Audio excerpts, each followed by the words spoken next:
Lompat batu Nias, juga dikenal sebagai Pohombo atau Hombo Batu, adalah sebuah tradisi adat yang populer di Pulau Nias, Sumatera Utara, Indonesia. Ini bukan sebuah film, tetapi lebih merupakan sebuah tradisi budaya yang menarik. Lompat batu Nias melibatkan para pemuda Nias yang melompati tumpukan batu yang tingginya mencapai beberapa meter. Mereka melompat dengan menggunakan kekuatan dan kecepatan yang impresif untuk mencapai puncak tumpukan batu tersebut. Lompatan ini menjadi simbol keberanian, kekuatan, dan keterampilan fisik bagi pemuda Nias. Tradisi lompat batu Nias tidak hanya sekedar aktivitas fisik, tapi juga merupakan bagian penting dari adat dan budaya Nias. Lompat batu Nias seringkali dihubungkan dengan upacara adat seperti pernikahan, pemakaman, atau acara-acara penting lainnya. Tradisi lompat batu Nias telah menarik perhatian wisatawan dan peneliti budaya dari seluruh dunia. Mereka datang untuk menyaksikan keahlian dan ketangkasan para pemuda Nias dalam melompati tumpukan batu yang tinggi dengan kekuatan fisik yang luar biasa.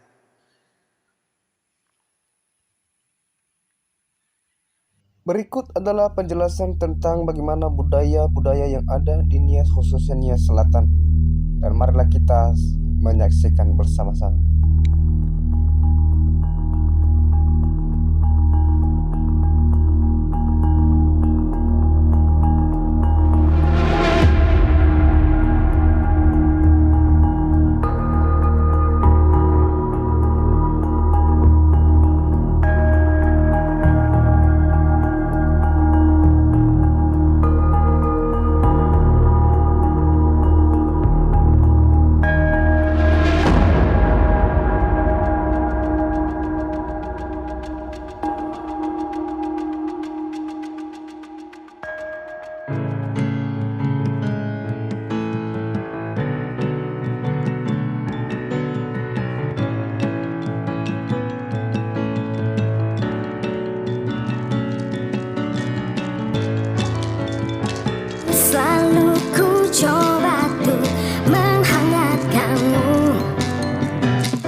Menurut mitos yang dapat dipercaya, bahwa zaman dahulu masih di Orailifau. Tapi ini masih berbukit-bukit. Mereka mengambil kesepakatan atau Orahua di Orailifau untuk meratakan tempat ini. Ya, bagaimana cara supaya ini bisa dihuni? Dimulai dari sana itu untuk meratakannya karena di situ ada batang kayu yang dinamakan halablawa, gini besar. Jadi halablawa itu sekarang diganti namanya menjadi halabla. Nah, dari sana dimulai ujung desa ini. Di situ ditaruh 2 batang terbanting. Di situ diikat itu, diambil tali daripada tuban jalan sebesar jari kaki dan disambung-sambung supaya panjangnya nanti terus ke belakang di sana. Ya, inilah jurusan ini dan mulai dari sini sampai ke belakang.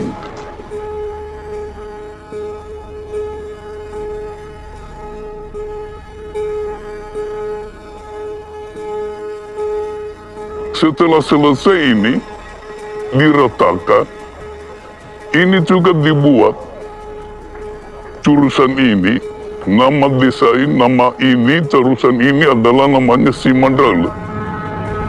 Karena di sini ada kayu besar di sini, namanya Simandala di sini. Dan disinilah nama ini sekarang namanya Raya. Dan ini juga dibuat. Jurusan ini dikatakan ini namanya adalah anak. Karena sesuatunya ini dari sini semuanya, ekonomi, keperluan di desa ini dari sini semuanya.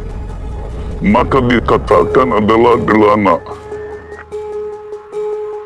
Setelah selesai ini diratakan, masing-masing penduduk membuat tempatnya di sini. Dan tempatnya itu dibuat oleh masing-masing dengan pembagian-pembagian daripada si ulu si ila dibagikan untuk bersama-sama. Setelah siap, maka rumah adat ini dibangun. Ya, dibangun ya agak lama membangunnya karena kayu-kayunya itu dari tempat jauh. Ada 1 kilometer, ada yang 2 kilometer jauhnya untuk mengambil bahan-bahan seperti ini. Jadi lama pembangunan ini kira-kira lebih kurang 15 tahun baru bisa siap rumah ini. Nah, setelah siap rumah ini, raja di rumah ini, anaknya itu namanya Sanigiho yang ada di topi saya ini, ada itu Sanigiho itu namanya.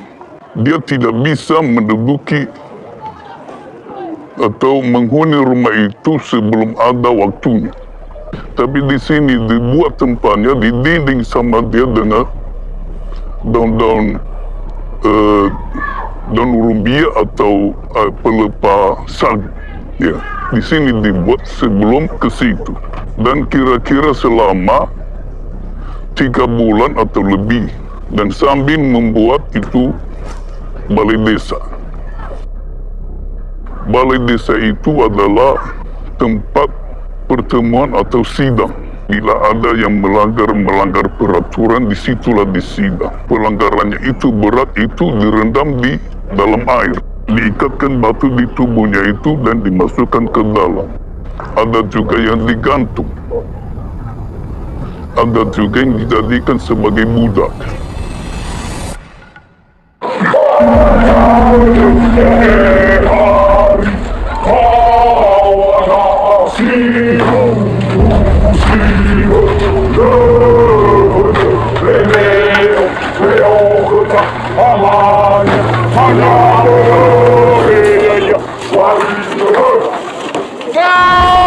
Ini adalah pusat desa ini.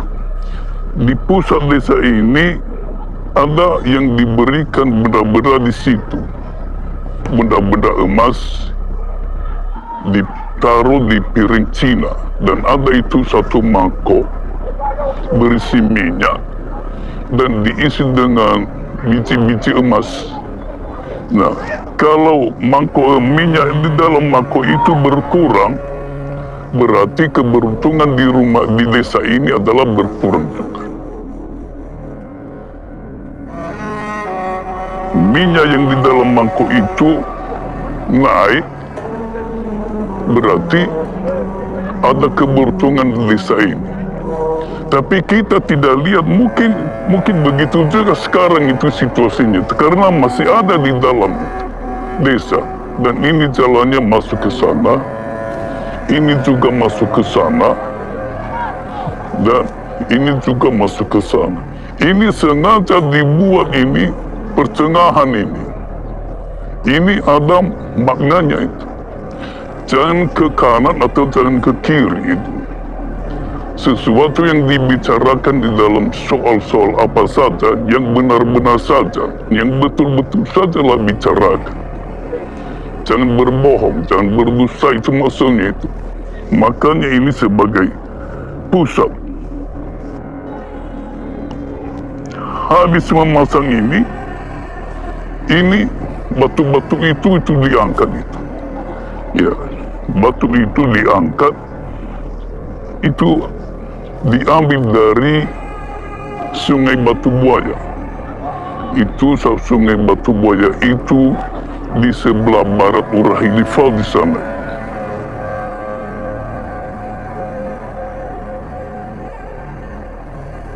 Bahwa ini batu ini adalah tanda kebesaran raja di sini. Ini batu pertama ini diangkat ini. Ini batu Tuan Lawe yang namanya Tuhafa Melodan ini. Ini batu Tuan Sanigeho, raja kedua sini. Nih. Setelah ini diangkat. Ini ayahnya, ini anaknya. Makanya semua batu ini berarti ini mereka itu mempunyai tanda kebesaran bahwa di desa ini, di kampung ini ada kedudukannya. Tapi tidak semua hanya yang mempunyai kedudukan tinggi, hanya yang mempunyai wewenang untuk desa ini.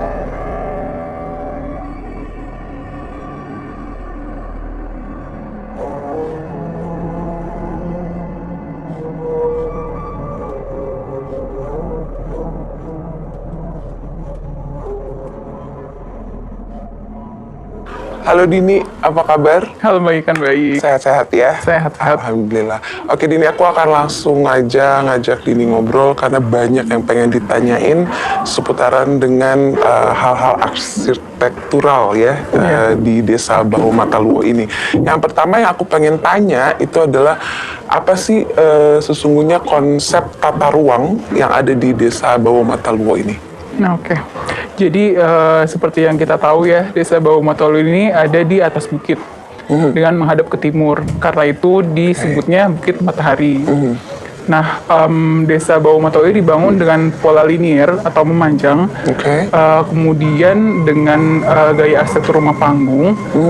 Kemudian beratapan daun sagu pada zaman dulunya.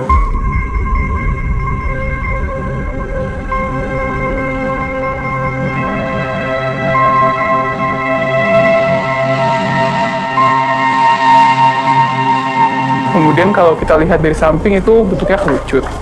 Dari samping bentuknya kerucut, oke. Bentuknya kerucut. Zaman dulu itu tahun 1863 ada sebuah desa namanya Desa Orahili di bagian timur Bahu Mataluo. Itu pada tahun 1863 desa itu dibakar saat ada Belanda menyerang. Penduduknya itu beberapa tahun kemudian pindah ke area Bahu Mataluo yang sekarang dan mendirikan Bahu Mataluo. Kemudian itu dimulai dengan peletakan batu pertama atau Fusonewali, kemudian persiapan sesembahan, kemudian baru Omo Sebua ini rumah raja ini dibangun, kemudian baru Bale. Nah, untuk Omo Hada atau rumah penduduknya sendiri itu dibangun setelah Omo Sebua selesai.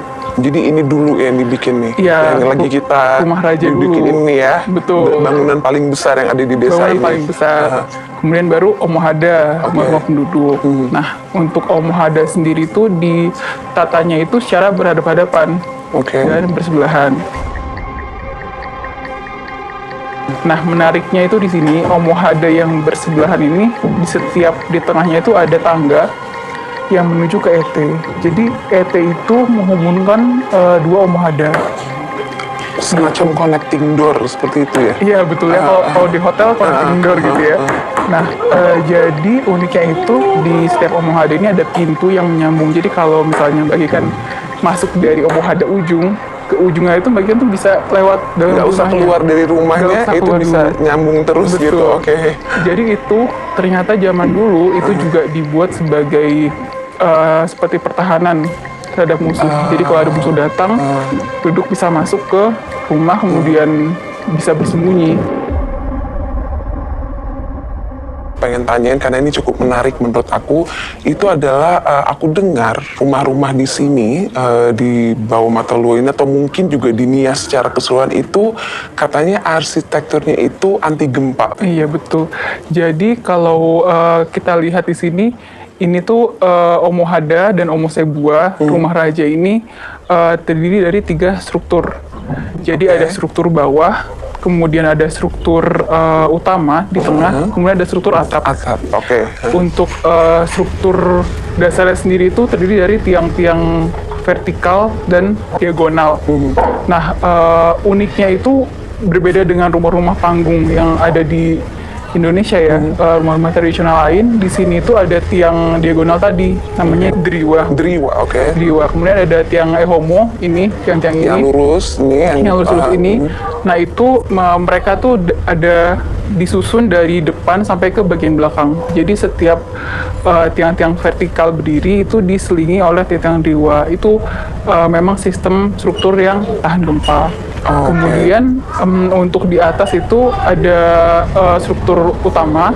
Jadi isinya ruang tawa dan perumah. Kemudian di atapnya untuk struktur atap ada kalau untuk Omo Sebua ada 9 tingkatan struktur, untuk di Omo Hada ada 5 tingkatan struktur. Jadi rumah raja ini lebih banyak lagi tingkatannya tadi yang sampai 9 itu. Betul. Sementara kalau di rumah biasa itu hanya 5. Betul. Ya, oke. Dan memang dari jumlahnya sendiri ya, untuk tiang-tiangnya ini sangat banyak ya. Untuk Omo Sebua saja itu totalnya 112 tiang, tiang vertikal dan diagonal. Karena itulah kenapa kok kalau gempa itu mereka ya hanya goyang saja gitu. Jadi betul-betul sangat kuat. Ada hubungannya nggak sih sama tadi yang Dini sempat cerita ya soal bahwa tiap rumah di sini tuh ada pintu yang terhubung. Apakah itu juga bagian dari struktur untuk mendukung anti gempanya itu tadi? Iya betul, karena ditata secara berhimpitan gitu. Jadi setiap rumah ini menopang rumah lainnya. Saling gitu. mensupport gitu ya. Jadi Saling kalau sampai mensupport. ada gempa tidak akan ada kerusakan yang terlalu besar Iya, seperti itu betul. ya. Betul begitu. Oke. Nah, ada nggak sih ciri-ciri khusus dari rumah-rumah di sini yang membedakan rumah di Nias atau di bawah mata luar ini dengan rumah-rumah daerah di bagian Indonesia yang lain gitu? Untuk ciri khasnya sebenarnya kita bisa lihat dari bagian bawah ya, kolom-kolom penyangga tadi itu tidak ada di bagian Indonesia lain gitu. Khusus hanya ada di sini bentuk seperti itu. Betul, untuk Oke. yang tiang-tiang driwa tadi. Kemudian juga untuk bagian depannya kalau kita lihat ada yang seperti jendela, itu namanya zara-zara. Zara-zara. Jadi zara-zara itu selain untuk sirkulasi udara di bagian dalam rumahnya jadi terasa lebih sejuk, itu juga apa yang dikatakan oleh masyarakat sini itu zaman dulu digunakan sebagai sistem pertahanan juga terhadap musuh. Jadi dari dalam ini bisa lihat keluar, tapi musuh dari luar nggak bisa lihat sulit ke dalam. lihat ke dalam gitu. Oke. Itu yang membedakan. Nama batu ini adalah batu label. Ini batu lawele ini adalah naga dan ada mistiknya itu. Mistiknya ini luar biasa sesuai dengan kepercayaan orang dulu. Karena pada zaman dahulu desa ini dikelilingi oleh pagar. Ada pagar berduri, batang kelapa dan lain-lain sebagainya. Maka batu lawele ini ditaruh di sini. Maksudnya untuk menghampang jangan musuh itu masuk ke sini. Ini makanya dikatakan ini batu lawele. Kadang-kadang kalau ada orang di sini banyak-banyak mengatakan, oh iya lawele, oh iya lawele, oh iya lawele. Itu adalah ucapan-ucapan masyarakat yang mengatakan kejarlah dia itu, kejarlah musuh itu, kejarlah musuh itu maksudnya. Disinilah imam itu duduk, ya untuk mengucap-ucap apa yang diucap-ucapkannya, supaya ini mempunyai kekuatan yang luar biasa. Ya, menghadap ke sana itu, imam begini. Nah, karena dia mengatakan sesuatu yang diucapkannya untuk menghampang musuh dari sana itu. Mungkin ini terakhir dari aku ya Dini. Menurut Dini apa sih yang bisa pemerintah lakukan gitu ya untuk, nggak usah bicara mancanegara dulu ya, tapi paling tidak turis lokal tertarik untuk datang ke sini gitu, terutama di desa Bau Mataluo ini, karena ini kan sebetulnya one of a kind gitu ya, satu-satunya yang Indonesia punya tempat nonton orang lompat batu seperti itu kan. Itu menurut Dini apa sih yang kira-kira pemerintah bisa lakukan untuk mensupport gitu? Pemerintah itu bisa mendorong masyarakat ya untuk tetap menjaga paling tidak bentukan rumahnya gitu. Sebetulnya kan kita tidak bisa ya memaksa bahwa masyarakat tuh harus tinggal di rumah ini gitu kan, tidak bisa. Tapi kita masih bisa mendorong mereka untuk memperdalam kembali apa sih nilai-nilai budaya yang mereka punya gitu. Dan harus dipertahankan. Betul, gitu dan harus ya. dipertahankan. Jadi kita bisa terus mengingatkan mereka tentang identitas yang mereka miliki gitu. Bahwa identitas itu jangan sampai hilang terbawa arus modern gitu.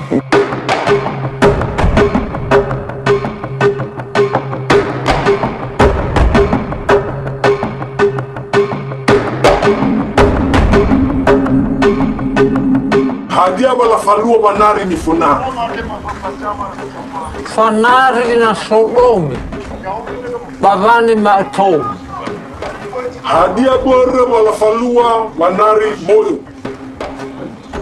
Baba Malua, Ohitudu, Hadia bora hagwa fakhe na u. Mau ila mando manaria te hadia bora. Teful Fachita, Falta Ubatatua me, Alua Kovasa, Tachuaco, Vanari Bavani Matou me, Meso, Dome Tachuada Mifu.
Ya Ahobu, saya Olivia Fau.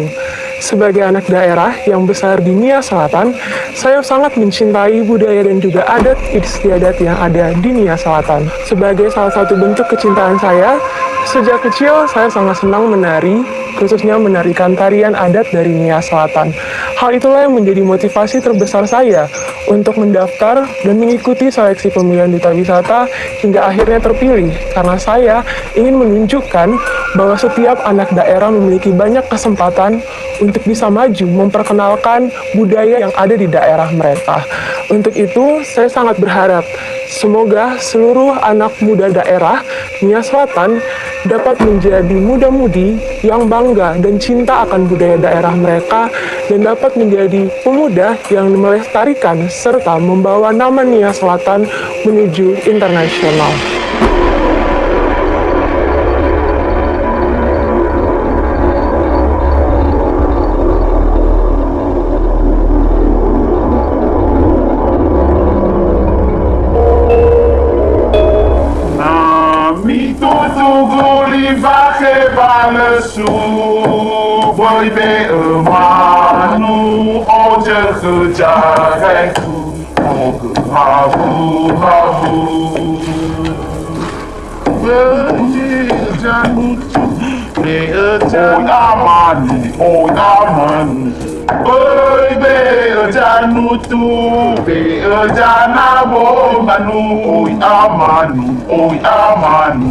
Vai no vanutu, vai no veadutu. Oi aman, mi tutu guli vake balesu. Oi be manu, oje kejagai tu. Abu, abu, abu.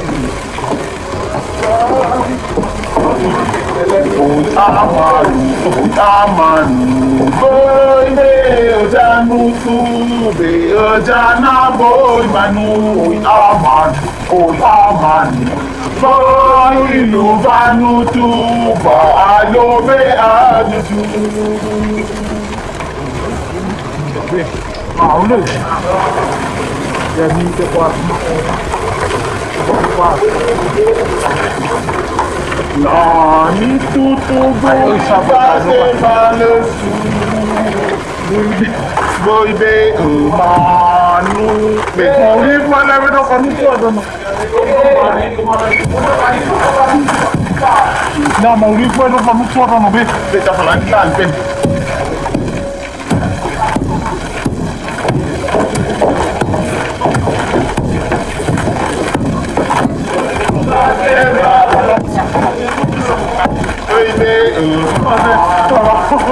Kalau kata kita kerja nak komunikasi, kami itu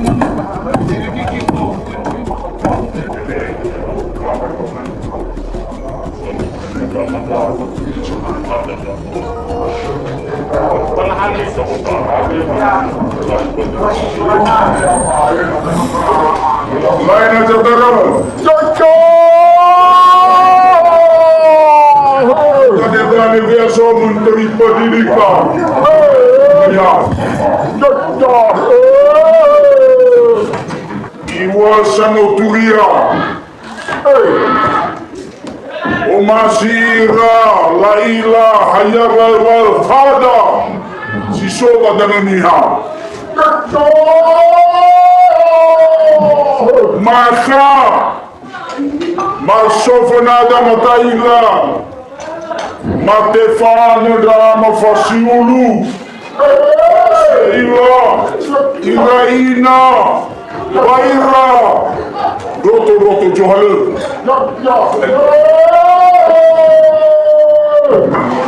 Mateo ligai lalahalewe oli hada Hema eba botaluania Sohada bari Yotarai. Ya, Bu Anis, ini kan Ibu merupakan salah satu pemilik rumah yang masih beratapkan daun sagu. Iya, Bu. Nah, untuk di Desa Bau Matalo ini ada berapa sih yang atapnya masih daun sagu? Kalau sekarang kira-kira tinggal 3-4 rumah lagi lah ya yang masih mempertahankan daun sagu. Itu apa Bu alasan Ibu tetap mempertahankan atapnya ini masih atap daun sagu? Kan sekarang sudah sulit ya untuk mendapatkan materialnya gitu. Pertama ya, kalau daun sagu ini masih kita pertahankan karena suasana di dalam rumah ini jauh lebih nyaman, dingin, terutama kalau musim panas. Kemarau kita lebih nyaman lah di rumah, lebih adem gitu. Kalau untuk atapnya ini, Ibu berapa tahun sekali Bu mengganti atap daun sagu ini? Kira-kira 5 tahun sampai 10 tahun ya. 5 sampai 10 tahun. Tergantung kualitas daun sagunya juga. Berarti Ibu mendapatkannya dari desa lain atau? Kalau dulu kita bisa produksi sendiri. Sekarang kan sudah banyak berkurang daun sagu di sekeliling kampung kita ini. Jadi mau nggak mau terpaksa kita datangkan dari daerah lain. Seberapa mahal sih Bu harganya Bu untuk daun sagu? Maksudnya kalau atap seng kan mungkin agak lebih mudah ya didapatkan gitu. Kalau harganya ya Bu ya, kalau harga sih masih ekonomis ya, masih per bijinya itu masih murah lah, nggak sampai 100.000. Berarti kedepannya juga Ibu tetap ingin mempertahankan ya Bu ya untuk material ini, maksudnya sebisa mungkin gitu ya? Iya, sebisa mungkin kita bisa pertahankan Bu, tapi ya tergantung juga ke depannya kalau memang masih bisa kita pertahankan, karena kan kita lihat situasi kayunya juga. Kalau memang kayunya sudah memang harus dirombak, terpaksa kita ganti dengan atap seng. Tapi kayu itu sebenarnya ini sudah pernah diganti belum Bu? Atau kapan terakhir ini material Kalau diganti? bagian depan rumah ini belum pernah ada yang dirombak Bu. Sudah ada 100 tahun lah ya. 100 tahun? Berarti Belum pernah dirombak. semenjak kakek buyut? Sejak kakek buyut, iya. Belum pernah ada yang dirombak.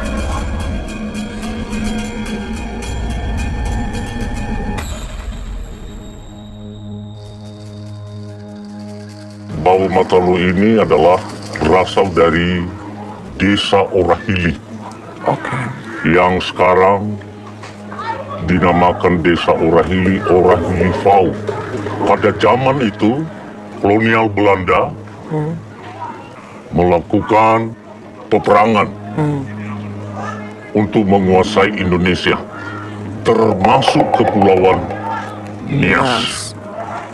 Di Kepulauan Nias, selalu yang melakukan perlawanan itu dari Desa Orahili. Dan Desa Orahili dibuktikan tidak pernah bisa ditaklukkan oleh kolonial Belanda. Dan pada zaman itu, raja pada waktu itu walaupun berganti generasi, terakhir raja adalah Lahiluu. Dan itu sudah dinamakan salah satu raja yang tidak bisa ditaklukkan oleh Belanda. Oke, baik Pak. Seperti yang kita tahu, Desa Bawomataluo ini dinobatkan sebagai salah satu World of Heritage dari UNESCO. Bapak bisa ceritakan nggak Pak sedikit bagaimana atau kiat-kiat apa yang Bapak dan juga leluhur lakukan untuk menjaga keaslian adat istiadat yang ada di desa ini? Perlu klarifikasi Ya, bahwa Bawomataluo belum menjadi desa World of Heritage Heritage. dari UNESCO. Baru usulan oke, dan baik. sedang kita usulkan. Bawomataluo baru menjadi cagar budaya nasional. Cagar budaya nasional. Oke, baik. Nah sekarang saya sebagai kepala desa sekaligus juga salah satu pengetua adat di desa ini sedang kami galakan Ya, bergandeng tangan si Ulu Sila dan seluruh warga desa Bawomataluo. Kami dari warga desa Bawomataluo itu selalu mengupayakan bagaimana melestarikan adat dan budaya yang ada di desa Bawomataluo yang dari leluhur kami turun-temurun, sehingga tahun ini saya memberanikan diri melakukan satu event, yaitu festival dan pagelaran budaya di Desember ini. Desember Itulah ini, oke. salah satu upaya saya sehingga meregenerasi dari anak-anak usia dini untuk tetap memperhatikan dan melestarikan budaya seperti itu. Itu yang saya lakukan. Baik.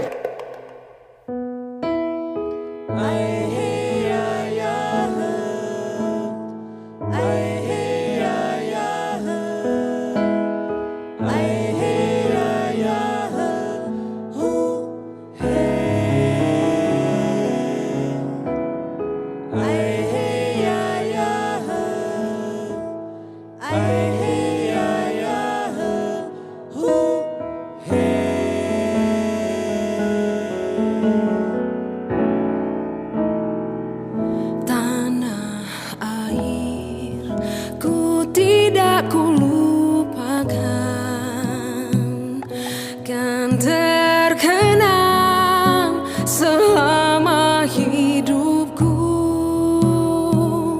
Biarpun saya pergi jauh, tidakkan hilang dari kau.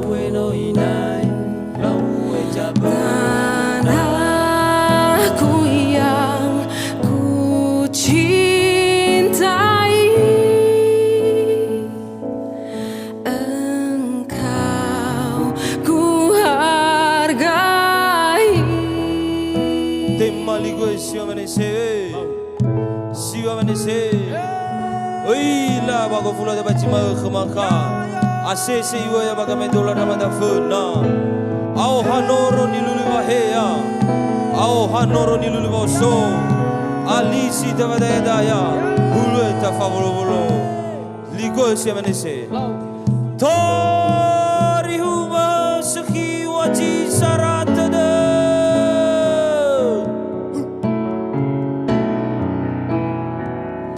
Walaupun banyak negeri ku jalani, yang masyhur permai di kata orang,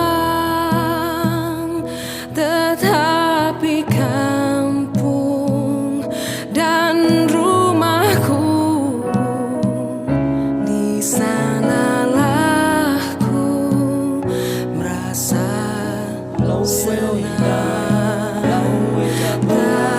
tanahku yang ku cintai, engkau ku hargai.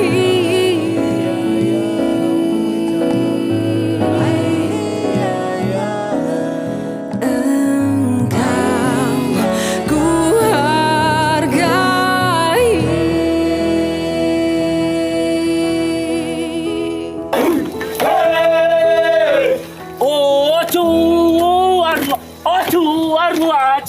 Tefau. Iha ke le bobo.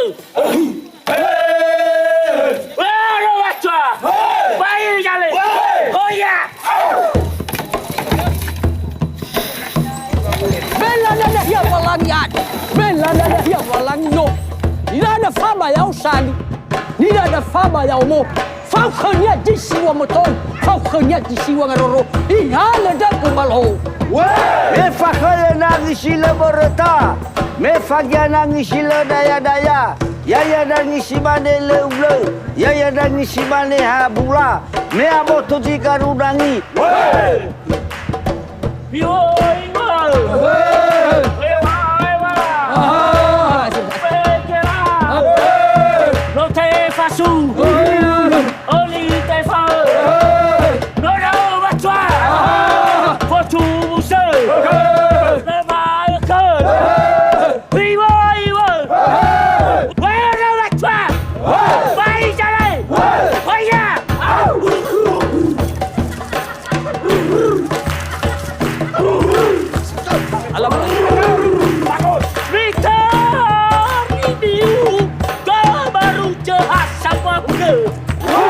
Hiba. Aulie majua, aulie mate, wali wali wala he, ramade majua he, ramadu bila dosi. Hoya, au, wala wachwa, bayi jale, mito ribiu ke baru jahasa wahune.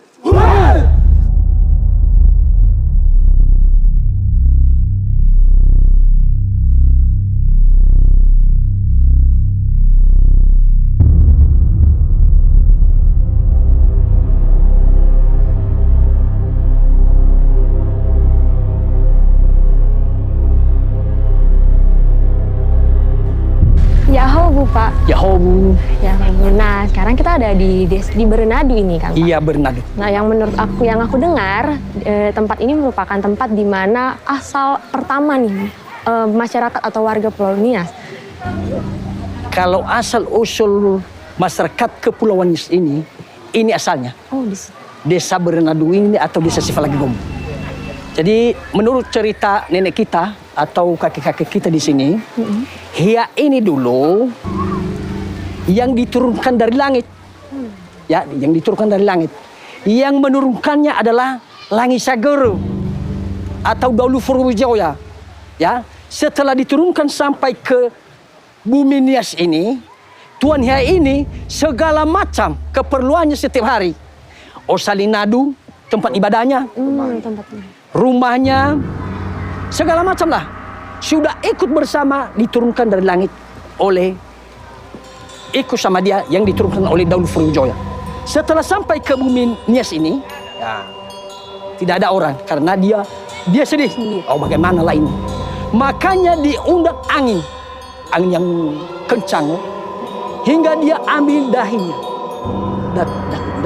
dati, ya, hingga diperasnya, diminta kepada Allahnya atau Tuhannya, ya diminta hingga menjadi orang. Makanya diberikan nama adalah Sirau. Ya, jadi orang ini adalah perempuan. Ya, setelah hari demi hari sampai bulan ke bulan, tahun ke tahun hingga besar. Setelah sampai bisa kawin, makanya diambilnya sebagai istri Tuan Hia ini. Yang ini batu apa ini? Ada batu di dalam ini. Batu yang sudah berlobang tengahnya. Dulu kalau mengambil batu seperti kepala orang, mengambil anak-anak sebagai binu, harus orang yang mau mengambil itu atau harus bersandar di sini. Kedua, ada lagi tempat penjemuran emas. Ada di sana, itu batunya, penjemuran emas kakek Tuan Hia itu. Jadi ini dulu adalah tempat ibadahnya, Osalinadu. Osalinadu ya. Ini Osalinadu, ya. Di sini diambil semua keputusan. Apa keputusan yang bisa dilaksanakan di lingkungan Berenadu ini, di situ di sidang. Ya, da afif behe tua dahia nono dahia sida siwa. Ya. Jadi da asisa ya. Ini adalah anak kedua dari tua dahia. Ya, Behu Mele yang pindah ke Teluk Dalam. Behu ini 3 buah, 1, 2, 3. Ya. Anak kedua dari Chua Dahia sebagai asal usul kakek orang Nias yang ada di Berenadu. Jadi termasuk kakak ya. Marga apa kakak? Marga Fau. Marfau. Fau ini keturunan dari Mele. Ya, ini tanda pengenal sebagai Tuan Mele ada di sini dulu. Berarti disinilah kakek moyang saya gitu. Iya ya. Ya. Iya, ini dia. Iya.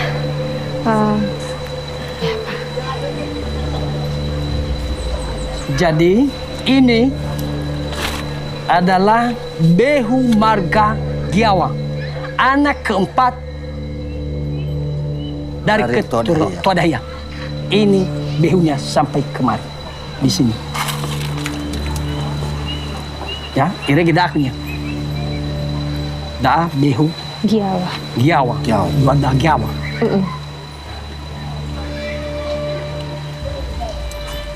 Daa Behu Duada Sadawa.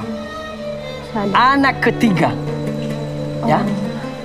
Anak ketiga anak kakek Macuada Hia. Ini behunya. Ya. Daa anak ke empat. Daa Behu Duada Farum. Daa penagawinannya. Ya. Dulu ada tengkorak di dalam itu sebagai Hege Duada Farum. Ada di dalam itu dulu. Ini Behu Nono Duadahia nomor 1.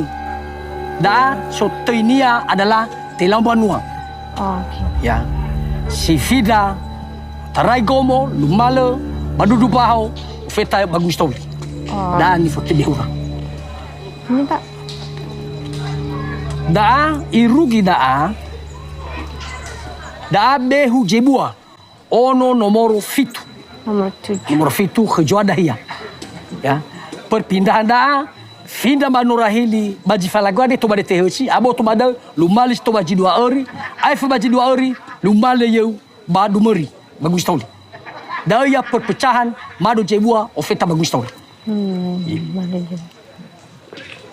Yo tarai daa Ofeta bada daa ni fotoi Behu Duada Tohulu. Hulu Beredanu. Anak pertama ono Siahe Joadahia. Ni fotoi Hulu Beredanu. Ya gifana gabinannya si Sobadalu nomor Dafun. Kunya nasa Dafun. Daa irugi ke hulu no begini. Daa kedua ada Laia. Ono nomor 8. Irugi daa. Daa ono nomor 8 ke nono Joadahia Badonia. To ini adalah Laia.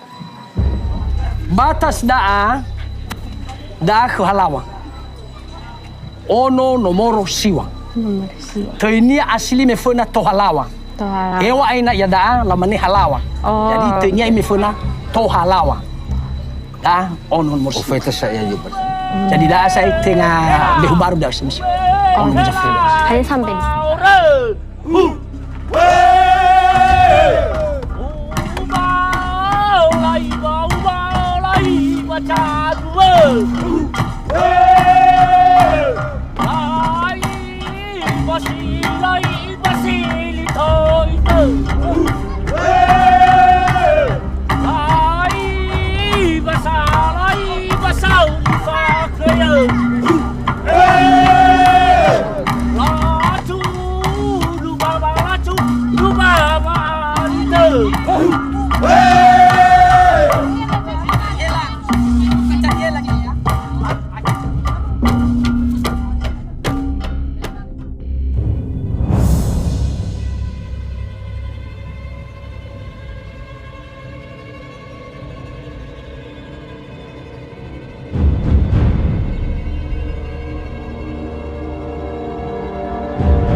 Apa sih yang bikin Bli Rizal tertarik untuk menggeluti surfing? Apakah karena tinggalnya tuh dari kecil di Bali, di pulau yang pantainya banyak, ombaknya bagus, atau mungkin ada turunan dari keluarga sebagai surfer juga atau gimana?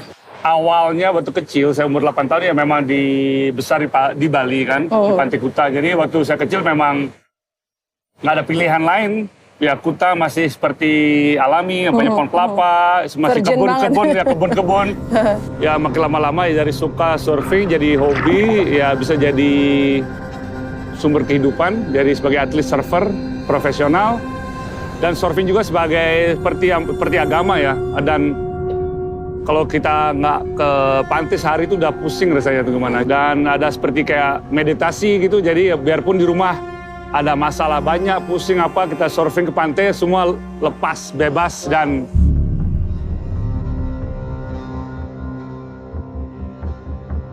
bisa untuk buang energi-energi negatif betul. gitu ya.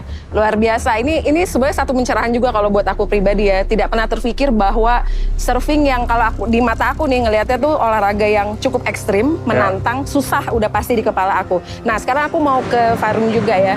So, how do you see about this lifestyle? Kalau tadi sudah disebutkan gitu ya, sudah sampai keliling dunia, bisa menghidupi. Do you want to be like your father? Yeah, he's a big inspiration. Jadi saya mau sama seperti Bapak, keliling dunia, jadi professional surfer. Alright. We hope to see that soon.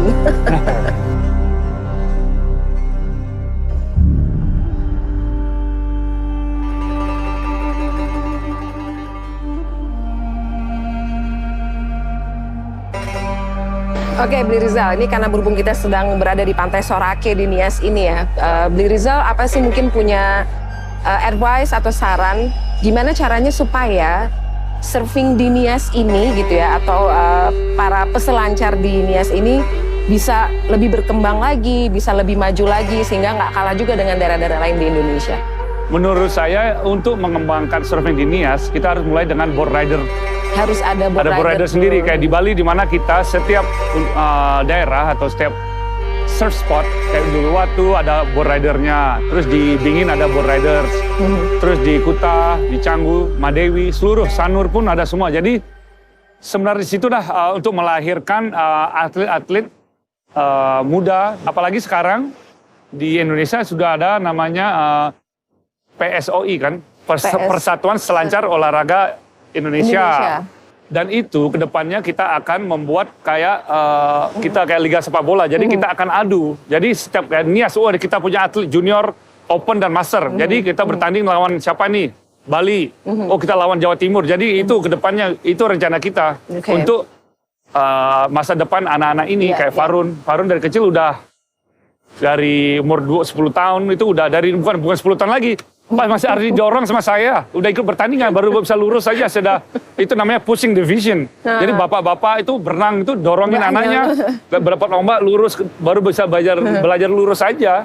Setelah udah pinter ya, habis itu ada umur under 12 bertahap kan. Jadi itulah, jadi mereka diarahin gitu, ada direction mereka gitu loh. Harus jelas dibina gitu ya. Oke, setelah berkunjung langsung ke Nias untuk pertama kalinya dan hari ini dapat kesempatan untuk ngobrol bareng dengan Bli Rizal Tanjung dan juga dengan Farun, saya pribadi yakin bahwa dunia surfing Indonesia, terutama di Nias ini akan bisa berkembang dengan pesat dan juga maju. Terima kasih banyak Farun, terima kasih banyak Bli Rizal. Kita sama-sama mendoakan semoga pemerintah juga akan lebih banyak mensupport ya untuk kemajuan dunia surfing Indonesia.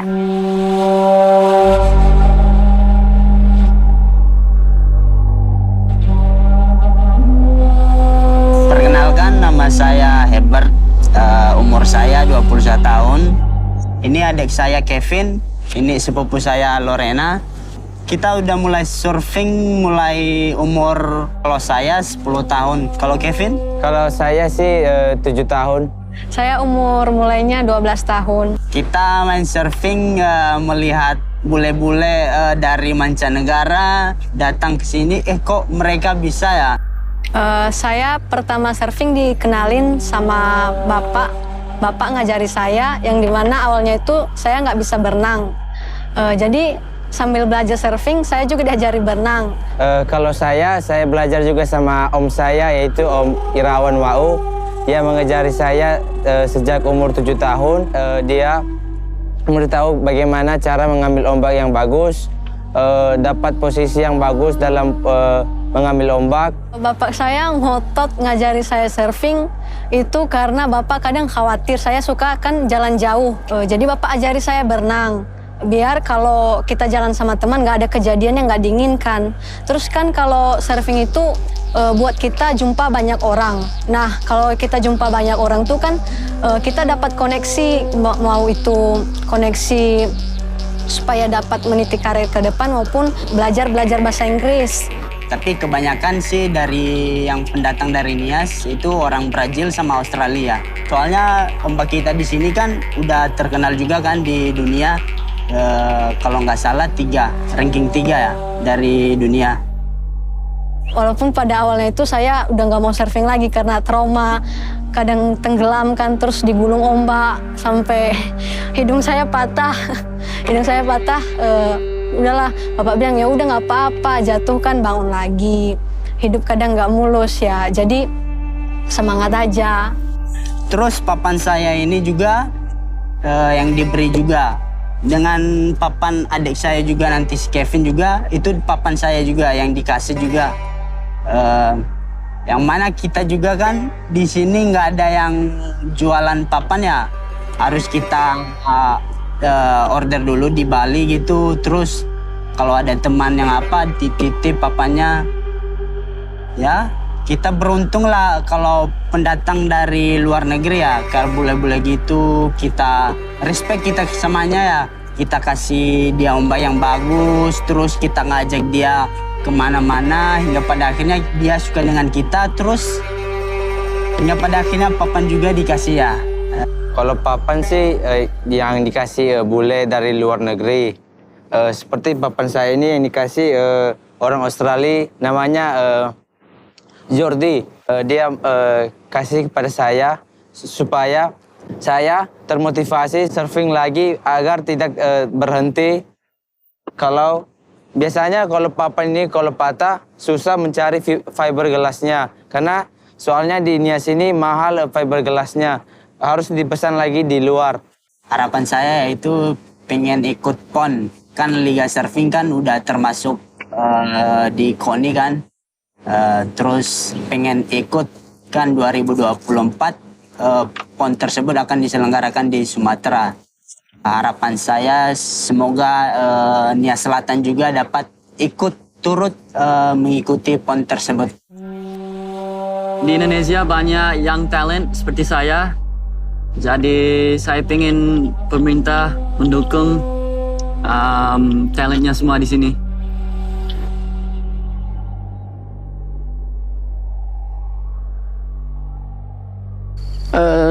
Ceritanya ini, itu ada Tabalinau tuh dibetul kapu ini. Setelah dibetul kapu ini, beranak ya 2 cucunya. Tua badana Hurwanaa. Sebelumnya tidak ada batu-batu di sini, hanya tanah aja. Setelah itu, lama-lama terbentuk semuanya batu-batu ini. Dia akan dari bahu, bukan tenaga alat, tenaga manusia saja. Sekarang kita lagi ada di mana sih, Mbak? Oh, kita sedang berada di situs megalitik Tundrum Bahu. Oh, Tundrum Bahu ini ada di mana, Mbak? Ini kita di Kabupaten Nias Selatan, Provinsi Sumatera Utara. Megalitik itu apa sih, Mbak? Megalitik itu adalah batu besar. Jadi, kita ini ada di situs megalitik Tundrum Bahu yang artinya banyak batu-batu besar di sini. Oh iya ya, sebagai arkeolog, menurut penelitian sudah berapa sih, Mbak, usia dari batu-batu yang ada di sini? Kalau berdasarkan sejarah, tradisi megalitik itu diperkirakan sekitar 2500 hingga 1500 sebelum Masehi masuk ke Indonesia. Karena ada Belanda diusir dari kapu ini, ada istilahnya Tueneri sebelumnya.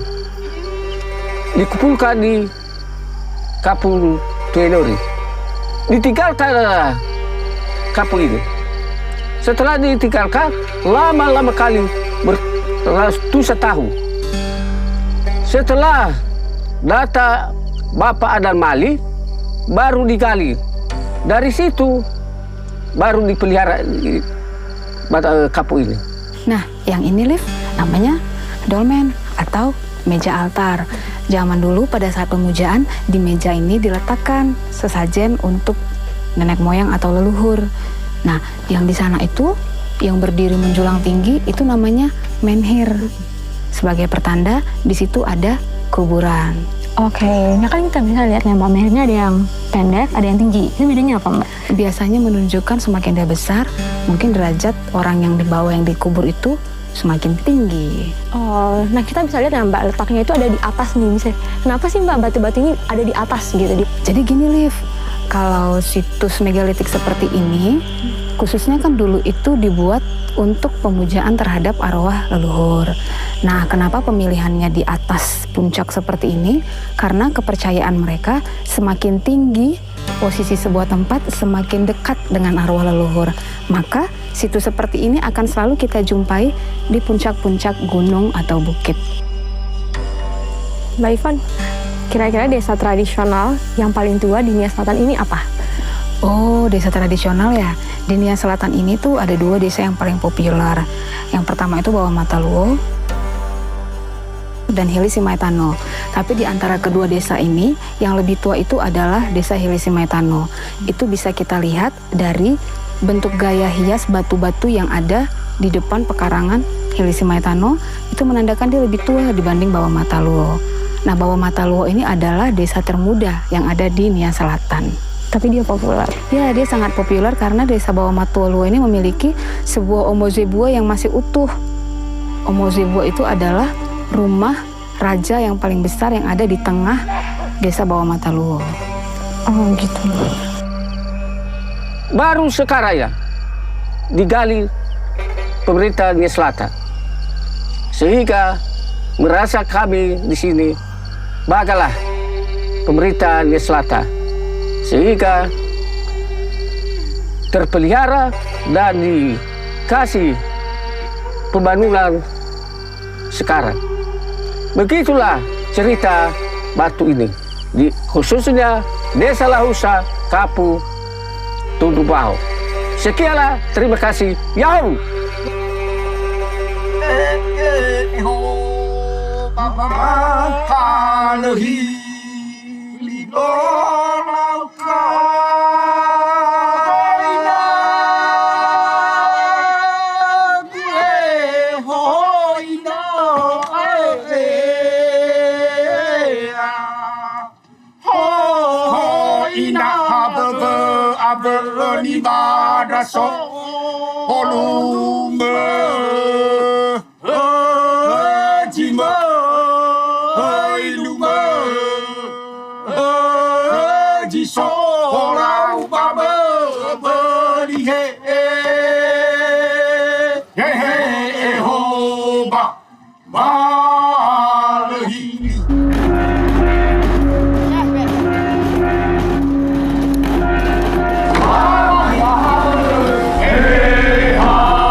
Aya, wari le. Tariuma kenapa saradana?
Mamana puli banua moroi bapa mata harimau.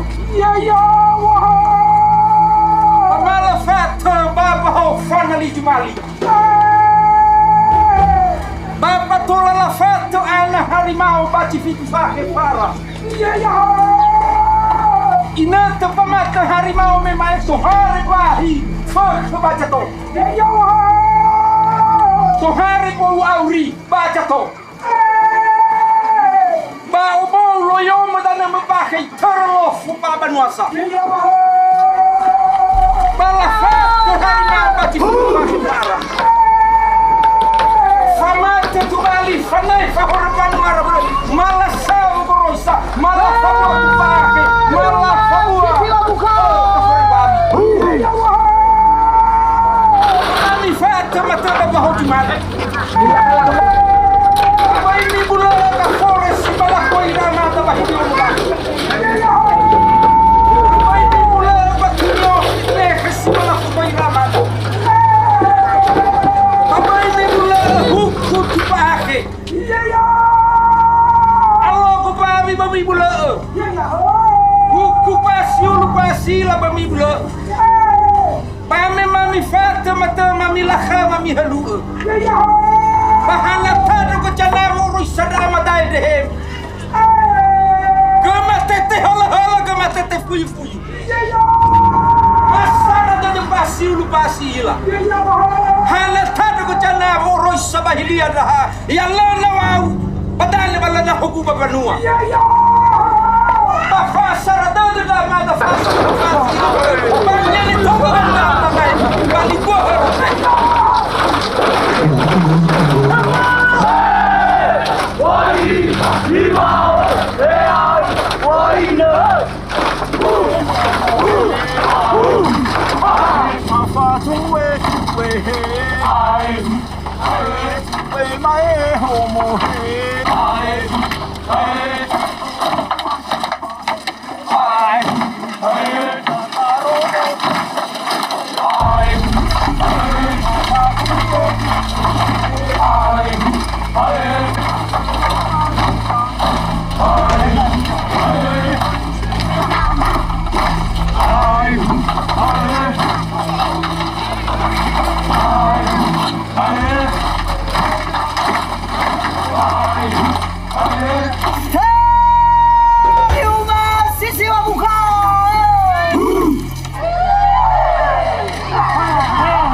Sini nih.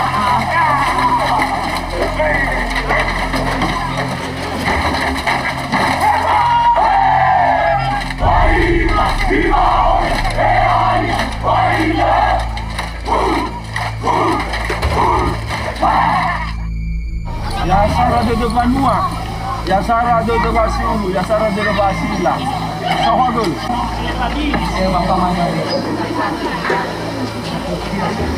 Ini dia.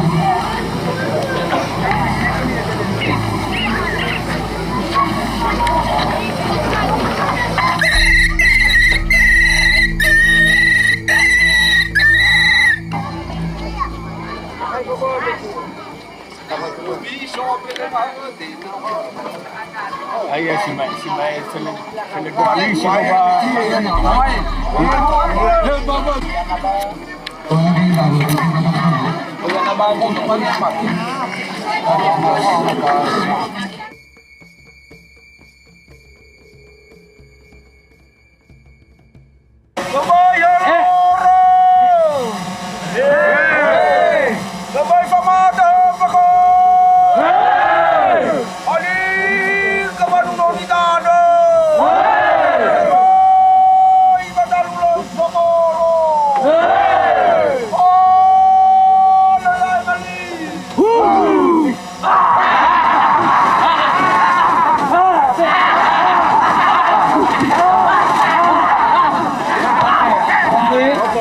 Dapat? Belum?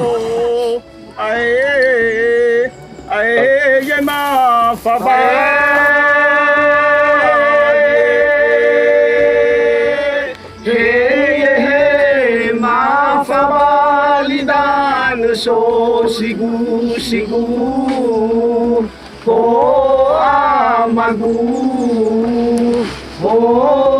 amagu paparoy tanda sona ai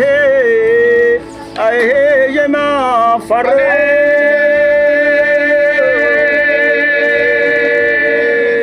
hey ma faroy tanda sona gole manu amagu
Ini adalah rai. Rai ini adalah atau mahkota. Itu tidak sembarangan dipakai oleh semua warga. Rai bentuk ini adalah rai seorang si ulu. Si ulu dalam arti yang sudah menyelesaikan semua acara atau upacara kebangsawanan. Inilah dia rai Ji Ulu. Dulu ini terbuat dari emas atau mahkota dari kebangsawanan. Ini adalah kalabubu atau kalung. Kalabubu ini dipakai tidak sembarangan orang memakai dan boleh memakai semua orang. Hanya saja ketika dia pakai itu ada fungsinya. Karena dulu sering ada peperangan, baik peperangan musuh Belanda atau peperangan melawan desa ke desa. Karena dulunya desa ini tidak mengenal pemerintahan, maka dibuatlah kalung. Kalung ini terbuat dari tempurung, juga terbuat dari tanduk. Guna kalabubu ini atau kalung ini untuk menghadang pedang musuh. Kenapa? Karena dulunya musuh bukan hanya pengennya membunuh lawannya, tetapi mengambil kepalanya. Inilah salah satu fungsi dari kalabubu atau kalung ini.